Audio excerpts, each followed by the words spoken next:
Hey, what's up, guys? Welcome to the What a Deck profile for Captain Cardsworth's Machina Gadget deck. Captain Cardsworth is here. Say hello. Pumpkin bread. Pumpkin bread. So I'm just going to go through and name off all the cards that are in here, and then we'll explain what they do. So we've got 1 Machina Megaform, 3 Machina Fortress, 2 Cyber Dragon, 3 Machina Gearframe, 1 Masked Chameleon, 2 Green Gadget, 2 Red Gadget, 2 Yellow Gadget, just 1 Tin Goldfish, 2 Swift Scarecrow, 2 Galaxy Cyclone, 1 Raigeki, 1 Hammershot, 2 Fissure, 2 Smashing Ground, 1 Pot of Duality, 1 Book of Moon, 1 Limiter Removal, 1 Torrential Tribute, 2 Magic Cylinder, 2 D-Prison, a Fiendish Chain, a Call of the Haunted, 2 Dark Bribes, and a Solemn Warning. For the extra deck, we have 2 Chimera Tech Fortress Dragon, 1 Draco Sack, 1 Big Eye, 1 Evil Swarm Ouroboros, 1 Dark Rebellion Ixie Dragon, 1 91 Thunder Spark Dragon, 2 Gear Gigan X, 1 number 50 Black Ship of Corn, Silent Honor Arc, Castell, Cowboy, of course, number 52 Diamond Crab King, and number 80 Rhapsody in Berserk. So Dan, how would you describe this deck? It's essentially just Well, it's a deck that I made when I first got back into Yu-Gi-Oh! About 6 years ago. And other than a few like staples that have come and gone with the different Forbidden lists, or as like upgrades to Mystical Space Typhoon come out, it's pretty much unchanged.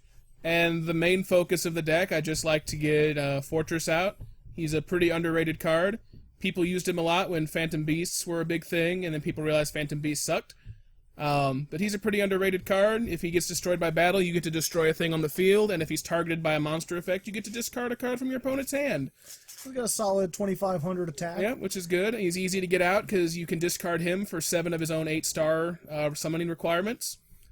Along with any of these other machines. Which is why I run pretty much all other machines, like Swift Scarecrow, and the only non-machine monster in here is Masked Chameleon, because when he's summoned, he gets to special summon a 0 defense monster from your graveyard.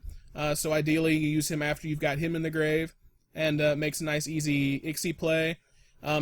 He's also a tuner, so if you were to play some synchros in here, it would give you access to 8-star synchros. Some 8-star synchros, like good old Stardust Dragon, which is crap now. He's a means to an end, but that's why I don't use him now.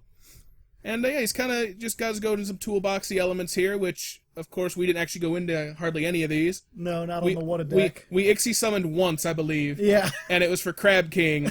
And it didn't work out and it didn't work out, but it can Ixie. It can Ixie. Especially with the gadgets, you go through your deck kind of quick, yeah. kind of deck thins, and then you have kind of this inconsistent spell trap lineup with 2 of everything, but because you go through your deck so fast with so many searchers, you end up drawing into those fairly often.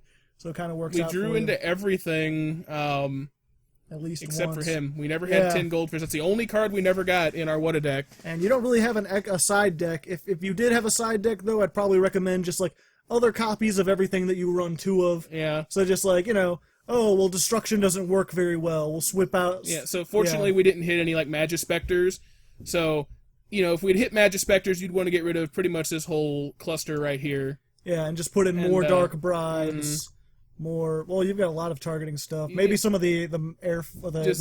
Yeah, like the Mirror Forces.